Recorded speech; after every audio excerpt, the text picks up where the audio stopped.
Hey, what's up, folks? It's Bunny Love, and I'm back with another review. This one is on LB Bonner, James LB Bonner of My 600 Pound Life. Before I get into this review, let me start off with addressing a couple things and speaking on, my outfit. Excuse that, please. I got on a scrub top. I'm going to be on my way to work after I finish with doing these couple of videos this morning. So once I get these out of the way, I will be around that time. Will be time for me to just head on out of here and go to work. So I don't usually do. I've done a few videos in my scrubs, but not very many. Okay, so just wanted to just state that. Also, Mr. L.B. Bonner is deceased. Okay, he's no longer alive. He, according to the blogs and the news, that around that time when he passed away, he took his own life. This video was per request. I'm very iffy about doing videos on cast members that are deceased, especially one in his case where he took his own life. As I've stated in previous videos of My 600 Pound Life, and if you're a subscriber of this channel, I'm sure you've seen them and you've heard me say it. I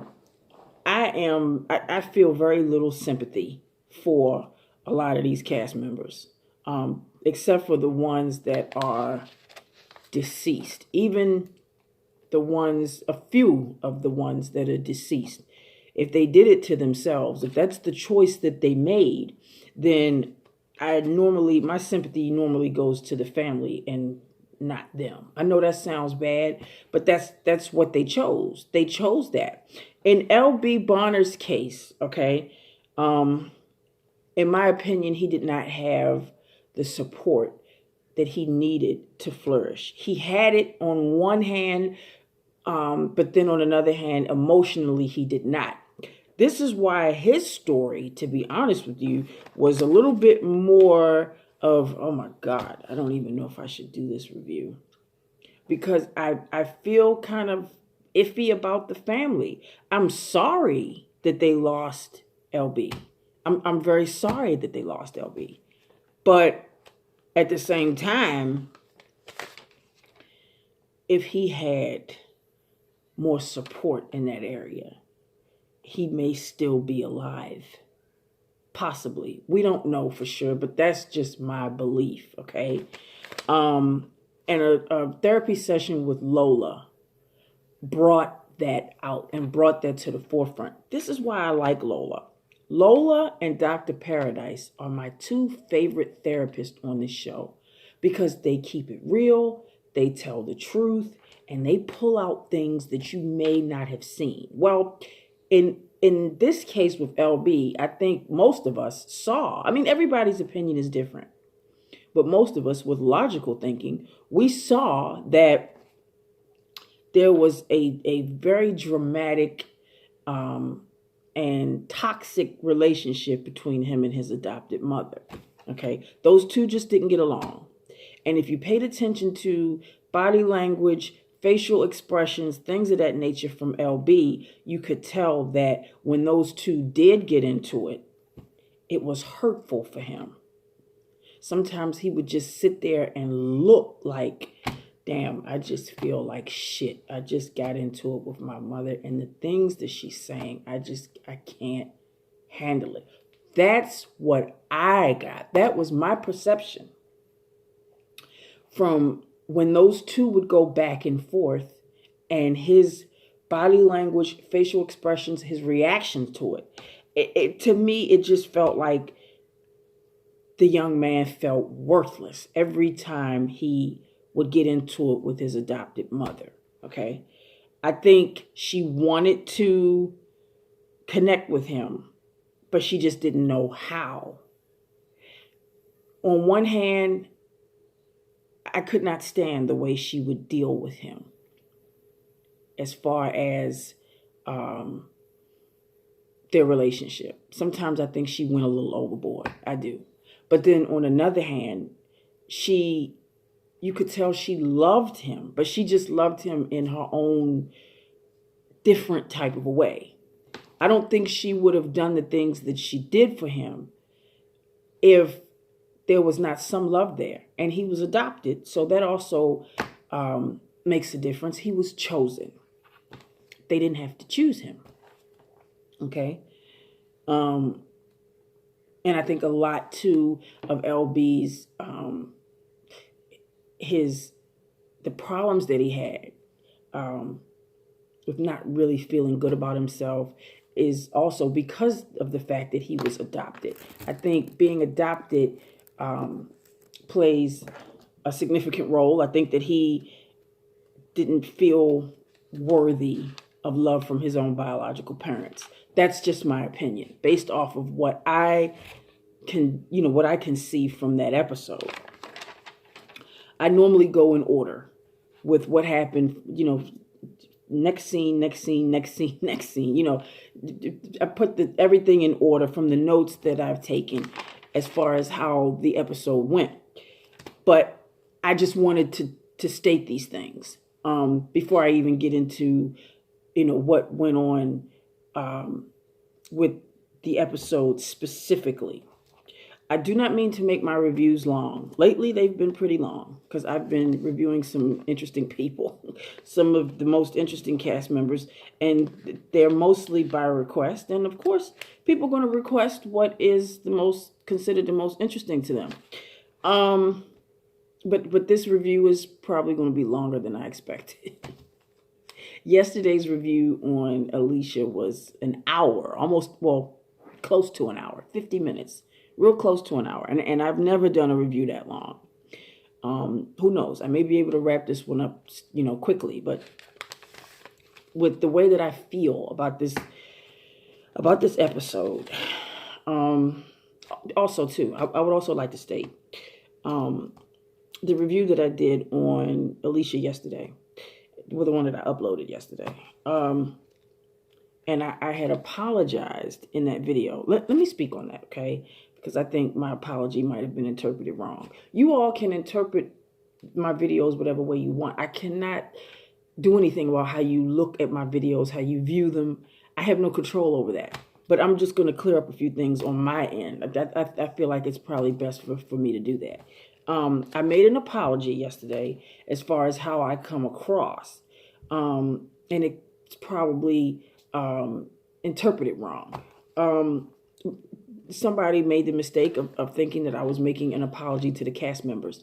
I was not. I was apologizing to my subscribers, the ones that are loyal, the ones that are here, the ones that are on these videos and are consistent in comments. That's who I was apologizing for. I rarely have any sympathy for any of these cast members. I know that sounds bad, but I have to be real. I got to be honest with you. I rarely have any sympathy at all because of how they live. If you choosing to die, then if you don't care about your life, then why the fuck should anybody else? My apology was definitely not directed toward any of these cast members, the ones that get on the show and act like hooligans, the ones that act stupid, the ones that act like they have absolutely no sense. No. My apology was, you don't have to apologize to them. I ain't apologizing to them. I'm not apologizing to them. My apology goes out to the people that support this channel. If you've taken anything that I've said the wrong way, I'm a jokester. I like to play. And maybe sometimes my personality can come across strong. So those that actually support this channel and fuck with me like that and fuck with this channel like that, yeah, that's, I apologize to you if you take anything that's not meant for harm as harm. But these cast members, absolutely not. The only cast member I feel sorry for, the only ones that I felt sorry for, LB Bonner. He's like at the top of the list. I felt horrible for that young man, and I still do. Kelly. Robert, I felt sorry for the family. I still feel bad for that family. Henry Foots, just to name a few, the ones that are still alive and are still living like life is not worth living. I get that you have an addiction, but I don't feel sorry for you. Okay, so I just wanted to clear that up. That apology was taken wrong, honey. I cannot control how y'all take my You know, however you perceive things here, I can't control that. But I just wanted to put that out there. You know, what my intention was. If that apology was not meant for cast members, especially the mean ones. The ones that were actually doing what they were supposed to do in terms of losing weight and not wasting 2 hours of our time on the show. If you've taken anything offensively, I apologize to you. But the ones that were tumultuous and full of shit, no. Nobody, like I said once before, nobody needs my sympathy. Nobody has to have it. Nobody lives off of it. My sympathy, who the fuck am I? I'm just Bunny Love doing a motherfucking video, but I'm still going to speak how I feel, and these people look for sympathy. They're not going to get it from me. Okay. So I just went totally off subject. Let me get back on the subject of LB Bonner. Okay. So my 600-pound life, LB Bonner, 29 years old at the time that this episode aired. He was over 600 pounds. Starts the scene off with LB waking up, getting out of bed, talking about his prosthetic leg and how it barely holds up his weight. Correct. Because Mr. Bonner was over 600 pounds, and when he got that prosthetic leg, it was made for him specifically at the time when he was over 500 pounds, just a little over 500 pounds. Once he got up to 600, he started having problems with that leg because that's too much weight, up on top of that leg. Okay. So he wakes up, he gets up out of the bed, and you can see it's just half a leg. You can see he's got one whole leg and the other leg is half. So his leg was cut off just right there at the knee, just a little a little below the knee. So it was amputated. Yes. Almost 30 years old, living in parents' garage, unemployed, and having to rely on them. So that's part of the reason why he felt worthless. And he said that in his voice, in one of the voiceovers. He said, some days I get up and I just feel worthless. He said, I'm relying on my parents. They're treating me like a child. He says, some days I just feel like I'm probably better off in the ground. Let me speak on that right there.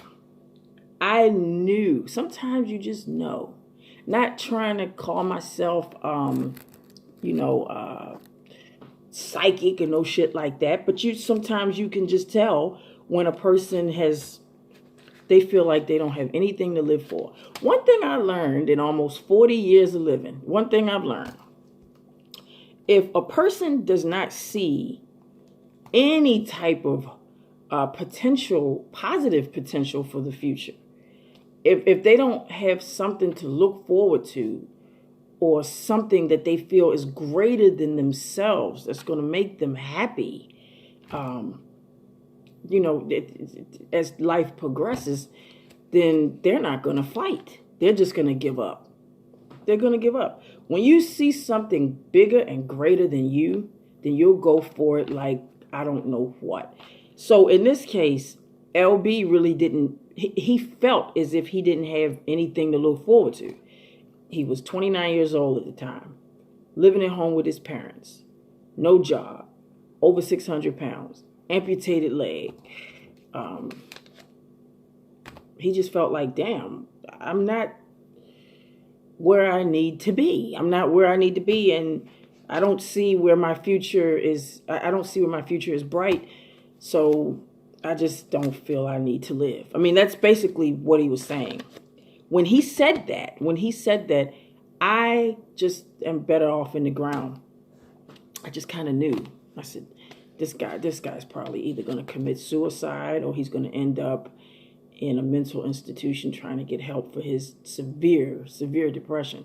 When people start talking that way, you got to pay them attention. Depression is real. And I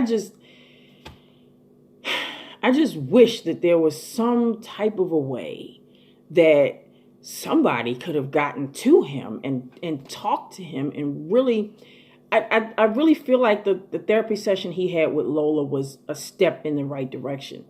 Nobody knows if he continued these sessions, but I don't believe that he did. But if he had continued them and really got some good positive talk from Lola or even Dr. Paradise or any good therapist for that matter, he may still be alive today. Somebody may have helped him to get some hope to live.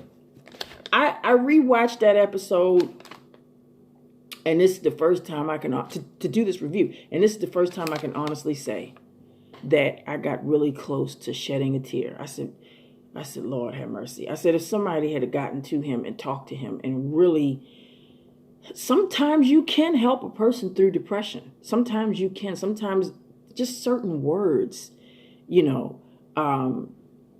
sometimes it just takes the right words to get that person perked up to get some hope. That's all he needed. But, it was too late. It was too late. So let me move on. Okay, so the dad works all day, and mom helps him. She cleans the garage, does his laundry. Karen says, I'll do anything for him because he's my baby boy. I believe that to an extent. I do not discredit the fact that she loved him. I'm sure she did. That was her baby boy, and that's what they always wanted. They had 3 girls, her and her husband, and they always wanted a boy, so they adopted LB. I think maybe that was part of his issue as well. I think maybe he felt because he was not actually theirs that, that was part of him feeling worthless. I don't know. He says there's days where he feels worthless, says he'll be better off in the ground. He was adopted. Family always wanted a boy, 3 sisters, and they chose him. His aunt, which he called his ma too, would feed him a lot. And when she passed away, he was sad. So I'm assuming that that's where the, obviously, that's where the eating came from.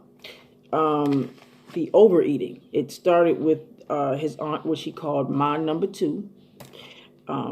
She was always giving him, sweets and snacks and fried food or whatever. And that was her way of making him happy. And when she passed, he ate more because he was depressed at her passing. Okay. So he was a football player. As he got older, he got on the football team. He made his father proud about that. He could be big on the football team, and as he got older, of course the weight escalated. So size was not an issue with him being on the football team. He made his father happy. He wanted to keep doing that, to continue to make his father happy. At some point or another, he dropped out in terms of football. He didn't do football anymore. He went on a trip with some friends. I cannot quite remember, because believe it or not, my Xfinity was messing up during this part of the episode.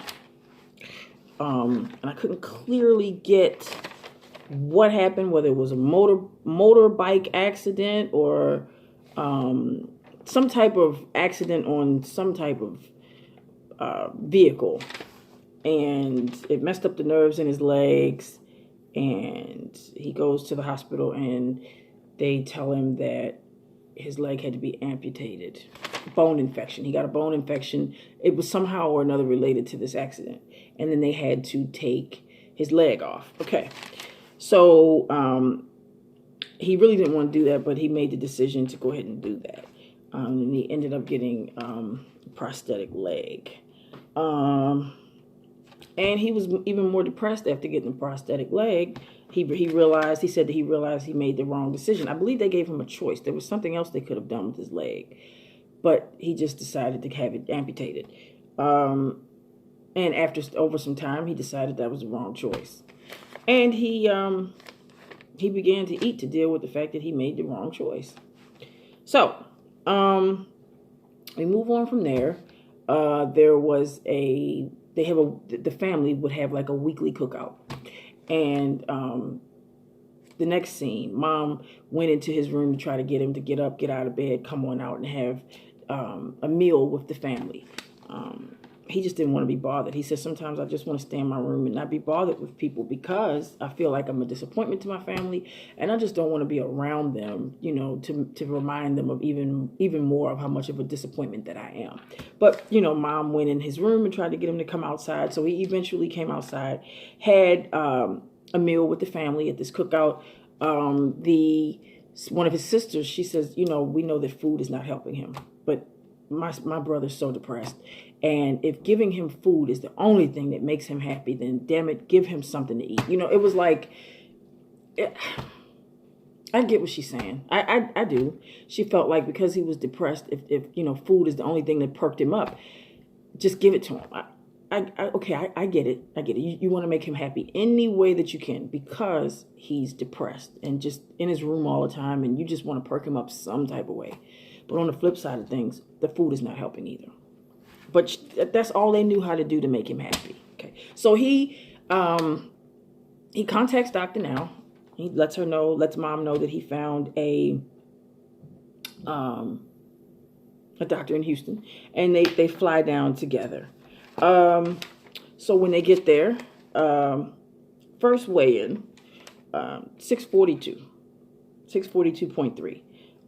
According to Dr. Now, he would have been 700 pounds if he actually had his leg. So the doctor says 50 pounds for the next weigh-in, no drinking, no alcohol. And that's another thing about this too. He was I don't want to call him an alcoholic. God rest his soul. I don't want to say that. Because his mother said that to him in this episode, and he didn't like it. He got very angry. It may have been true, but he did a lot of drinking. Let's just say that. I'm not going to call him an alcoholic. I'm not going to say that. He just did an excessive amount of drinking, okay? I don't want to say that shit. I don't say that. That's not something I want to say, because we don't know for sure. All we can go by is what they showed on the show. And what he said. He said all he wants to do is drink and eat when he gets depressed. Okay, so they only showed a few. There was maybe I don't even think they showed 3 scenes of him drinking. Maybe 2. So 2 scenes where he was drinking. I can't take 2 scenes and call him an alcoholic. The mother, that's not enough. The mother called him an alcoholic, and he didn't like it. It hurt his feelings. You could tell by the look on his face. He was pissed behind what she said. Only they know. But drinking. He did a lot of drinking, according to her. And he said all he wants to do is drink and eat. But overall, we don't truly know. The only person that truly knew was him. Okay. So Dr. Nell told him no drinking. He went back to South Carolina. He said he threw away all the bad food. He threw away some of the alcohol. He drank some of it because he didn't want to waste it. That still don't mean he's alcoholic. Maybe he just didn't want to waste what the fuck he bought. He probably figured, I already spent money on this shit. I don't want to, you know what I mean? Like, who knows? Okay, so the next scene, he went to go see a prosthetic specialist about his leg because it had been squeaking. The specialist says that the foot was ordered when he was around the 500-pound range. The foot's, probably pretty much broken if it's squeaking. It's a miracle he was able to keep going, and with his prosthetic leg, and he was over 600 pounds. He was just lucky that it didn't break. And that's another thing too. Dr. Now told him, if you don't lose some weight, you're going to be bedridden. If the company that made your leg is not going to make any more or refuses to make a leg for somebody over 600 pounds, they probably can't. It's not so much that they don't want to. They probably can't or don't know how or are just not accustomed to making legs for somebody of that weight. He says, if I don't lose the weight, well, the specialist told him, if he doesn't lose the weight, he cannot get another leg. Leg squeaking and couldn't get fixed. So he told him, the specialist, the prosthetic leg specialist basically told him, if you don't lose weight, you're gonna be fucked up. You're gonna be in trouble. You're just gonna have to lose the weight. So he left his appointment with him, and that news that he was given about his leg, very depressed. He goes straight to a drive-thru. He orders Bacon King combo, 10-piece chicken nugget, large sweet tea, and large order of chicken fries. And he ate all of that in one sitting. Yeah, that man was depressed. He was depressed. But why though? Like you can't really say why somebody is depressed. Only they know. Only they know for sure. But he eventually ended up getting it together. So his being depressed and eating all that food, I guess maybe he just wanted to get it completely out of his system. Because afterwards he did great. He lost the weight, but he probably just wanted one more time to get it out of his system based off of the news he had just received about, what he had to do. Knowing that you got to lose weight when you're used to eating a certain type of way is a challenge, okay? And he probably just didn't feel like thinking about that challenge. He just wanted to go ahead and eat and get it out the way so that he could, have his last moment of pleasure, because he knew it was, he said, if I'm bedridden, I'm really just going to give up. Yeah. This is why I couldn't understand the suicide, okay? Because he did what he had to do to get it together. Now, I can understand his depression based off of the relationship he had with his family, but he got his life in order. By the end of this episode, L.B. Bonner had lost so much weight. He was doing so well. So I'm assuming that the depression stemmed from what was going on with his family. Let me say this, okay? I just, when the family is grieving, because the LB has not been gone that long. He passed away last year, August of 2018, okay? When the family is grieving, I tried to be extremely careful with what I say, because I still have my parents. I don't know what it's like to lose my parents. I have both of my children. I don't know what it's like to lose a child. So I can't say that I know how they feel. I've never been in their shoes. But it does not take a rocket scientist to figure out that, that's something hard as shit to go through. I don't want to. I'm giving this review based off of my personal perspective of the episode. I don't want to offend anybody, okay? I know that family loved him. There were some things that went on in this episode that I did not agree with, okay? I didn't agree with a lot. But as far as the family was concerned, I'm just going to be honest, I didn't. But that still doesn't mean my heart does not go out to the family. It does not mean that, I'm still not trying to be as respectful as possible when it comes to their grieving process.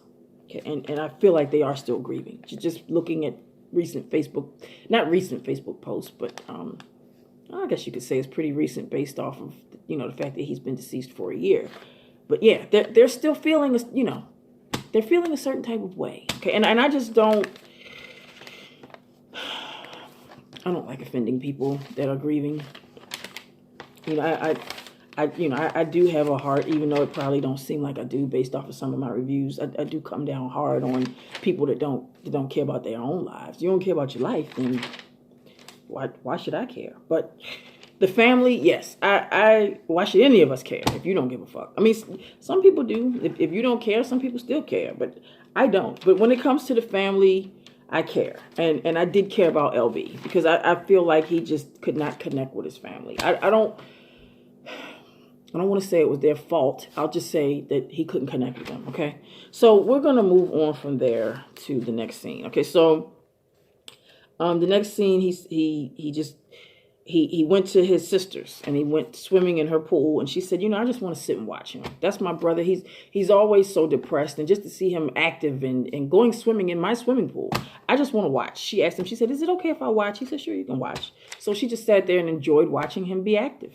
That can be enjoyable for a family member that really loves their relative. If they've always been depressed, just to see them get up and get out the house, it's something worth looking at. Okay, so next scene in Houston, he goes back to Houston. He weighs in at 594 pounds. He lost 48 pounds. So he was close to the goal. The goal was set at 50 pounds.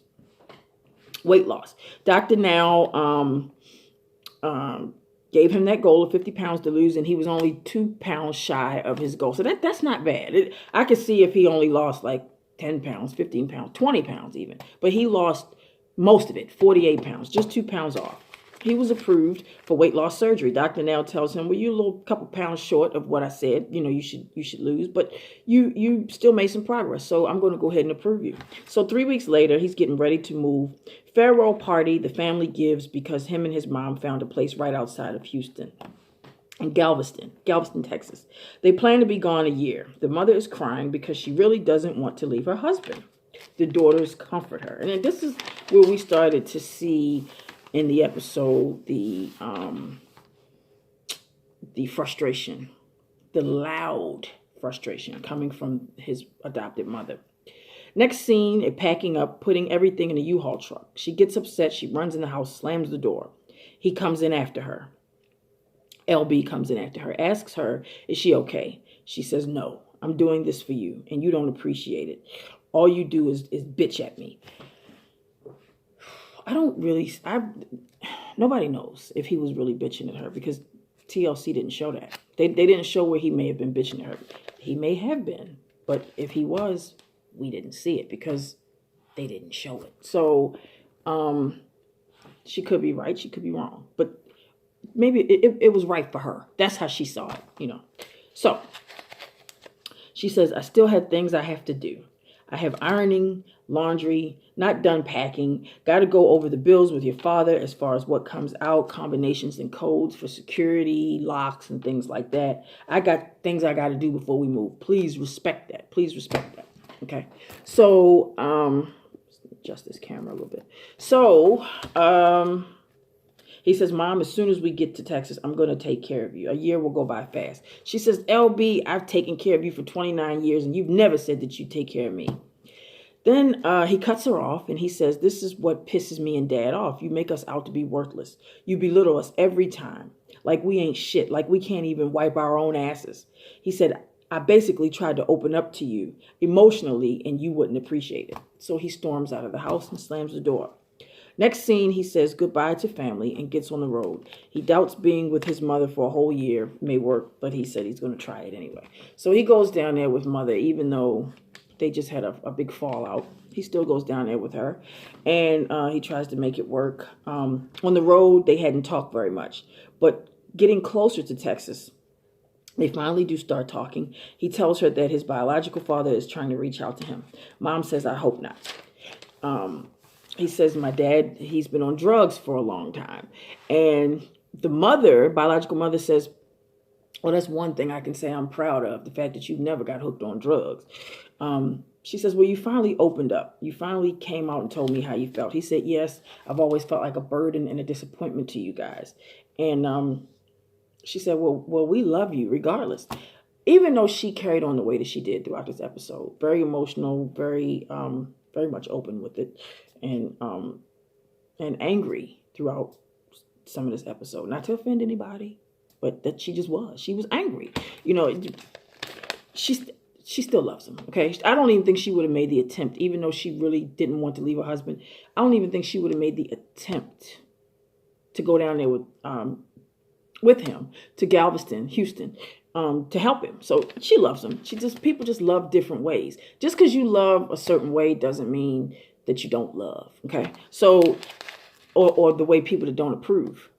Just because someone doesn't approve of your method of love doesn't mean it's not there. So she loved him, but she just couldn't connect with him the way he needed her to, okay? So the next scene, surgery. Lost 74 pounds since the last weigh-in. And the doctor also repairs a hernia that he had during the weight loss surgery. So he's getting weight loss surgery and hernia repair all at the same time. Mom's in the waiting room worried. She says, I hope surgery goes well. She said, because he just doesn't have a history of things going well when he's in the hospital with things, but I hope things work out. And I think she meant that. I think she does. I mean, she loved him. She just had a different way of showing it. Okay, so by month 5, a month after surgery, his uncle's visiting. Mom and LB begin to argue. This is when she calls him an alcoholic. Mom cries, and she says she does everything for him, but he doesn't appreciate it. And you could tell by the look on his face that argument really made him feel like shit. It did. The argument he had with his mother, it made him feel like he was just worth nothing. And he said that in the voiceover. I just feel worthless. I feel worthless. So the next weigh-in, 482 pounds. He's down 38 pounds. 38 pounds down. Should have been down to 450. So Dr. Now says you didn't reach your target goal. You and your mom should separate. Your mother is a lot of the problem as to why you dealing with your emotions with food. It's the toxicity with your mother. That's what it is. That's what it is. So Dr. Now, he usually calls it. He calls it right. I'm telling you, Dr. Now, he's a smart dude. He's a smart dude. I'm telling you. He knows what he be talking about. Okay.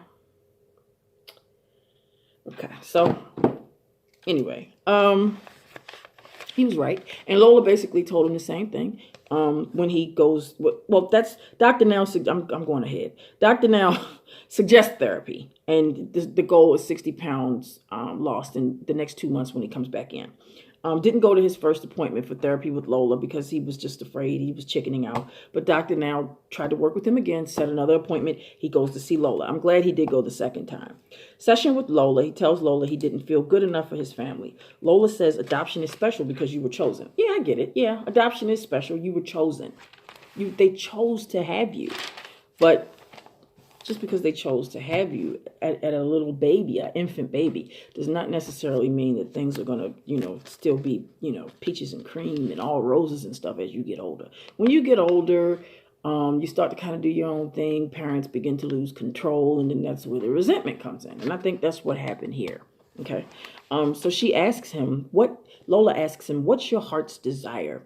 He says to get family approval. Lola says that's not a goal. You first have to love yourself before you can love anybody else. He then tells Lola that his mother is controlling and puts him down. In so many words, Lola tells him to find his voice and speak up to her and let her know in a respectful way that you can't tell me what to do and you cannot keep putting me down and think that you're going to get respect from me. In so many words. He says, I can't say that to her because she's just not going to be able to take that. Lola says, so what's she going to say? He says, I don't know, but she's not going to be able to accept that well. She said, it's okay to separate yourself from unhealthy situations. The situation with his mother was very unhealthy. They love each other, but they just couldn't be around each other. And sometimes sometimes family relationships get like that. Okay, so I gotta hurry up. We're 37 minutes in. All right. So he said, if separating from my mother and her doing everything for me is the biggest source of my guilt, if her doing everything for me is the biggest source of my guilt, then she needs to go back to South Carolina, and separating is the best ordeal. She just needs to stop doing everything for me. So next scene, 5 months in Texas, he tells her she needs to go back to South Carolina. She didn't like it, but she agreed. She eventually agreed. He thanks her for her help. He doesn't feel good enough for them being there. For her being there. And he can handle being in Texas by himself. Okay. So this is where she explains that she loves him regardless. But she agrees that, yeah, she needs to go. She needs to go back to South Carolina. So next scene, she's packed and ready to go. Asks her to throw away all of her unhealthy food. Can she throw out her donuts, her white bread, her potato chips, all? Can you throw it away? I don't need that left here after you're gone because it's just too tempting. She takes a cab to the airport. They say their goodbyes. He said he's scared to be on his own, but he's just got to do it. That's the only way he's going to be able to overcome. See, at that point, he had the right attitude. If he had just, kept that mindset of, yeah, I love my family, but sometimes I just need to be separated from them, well, certain ones, so that I can continue to be happy and move on with my life in a healthier way. Okay. So next scene, a month later, he's happy and motivated that his mom's not there, cooking and cleaning on his own. So next scene, he goes out and he rides his bike. He looks really, really good. He's out there exercising and, getting some fresh air. Weight loss, you could see it, it had come off. I mean, he looked amazing. He really looked amazing. And he looked like he felt amazing. By month 10, weigh-in, he goes back for another weigh-in with Dr. Now, 380 pounds. He's 102 pounds down. So he weighed in at 380. And the total weight loss is 262 overall, even before surgery and after surgery, it was 262 that he was down. Dr. Now lets him know that he's proud of him. By month 11, 352 pounds he weighs. He's 168 pounds down completely with a total of 290 pounds altogether. So he goes on another trip. Next scene, he goes on a trip to South Carolina. He goes back to South Carolina from Galveston. He wants to visit his family.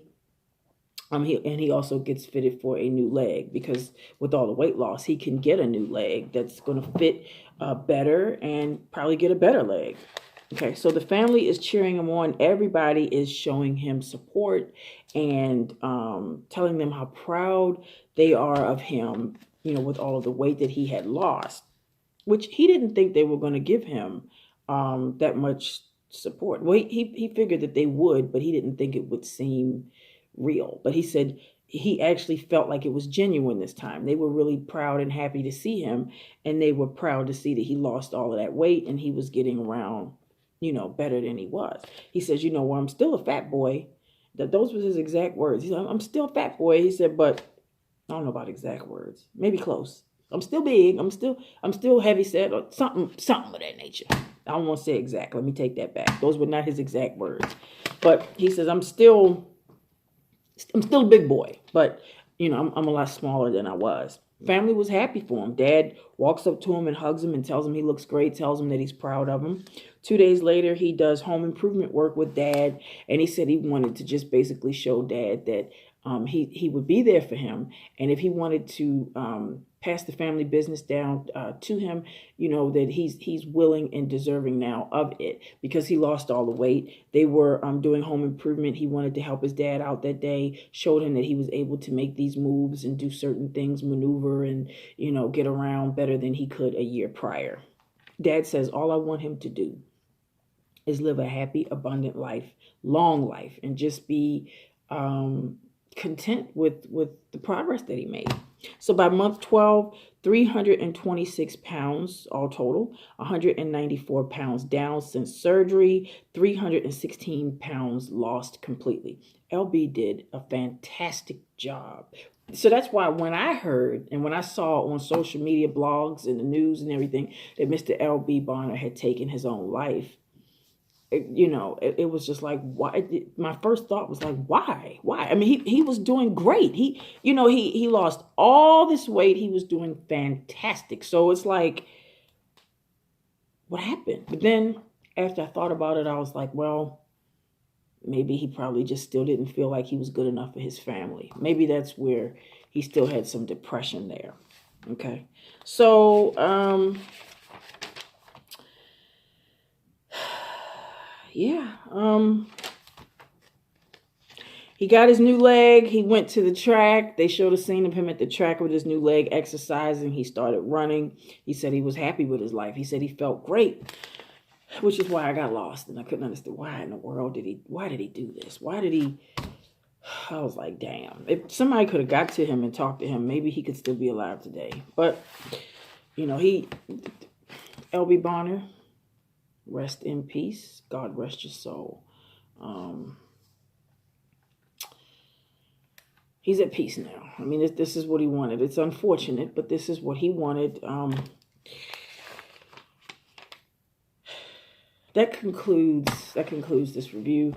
I gotta go ahead and go. Thank you guys for watching. Where you can find me on the net, other social media platforms, is in the description box. If you would like to donate to this channel, so that this channel can get up to where it needs to be, Cash App information is in the description box. You guys take care. Peace and blessings. It's all love. Next review will be Marla, My 600-Pound Life. And then after that, I'll try to get Ashley R's. And I believe, who's next after Ashley R? Brandy and Candy? I believe that. Yes, that's their names, right? Brandy and Candy. Somebody made that request. So, yeah, I think that's their names. I got to research. You'd think with as much as I review My 600-Pound Life that I would know all of these cast members by name and story by heart, but I do not. I do believe it's Brandy and Candy. So, yes, Ashley R., Brandy and Candy, somebody else. I mentioned it. It's all written down. But anyway, you guys take care. I love you. Peace and blessings. Check me out for the next review later.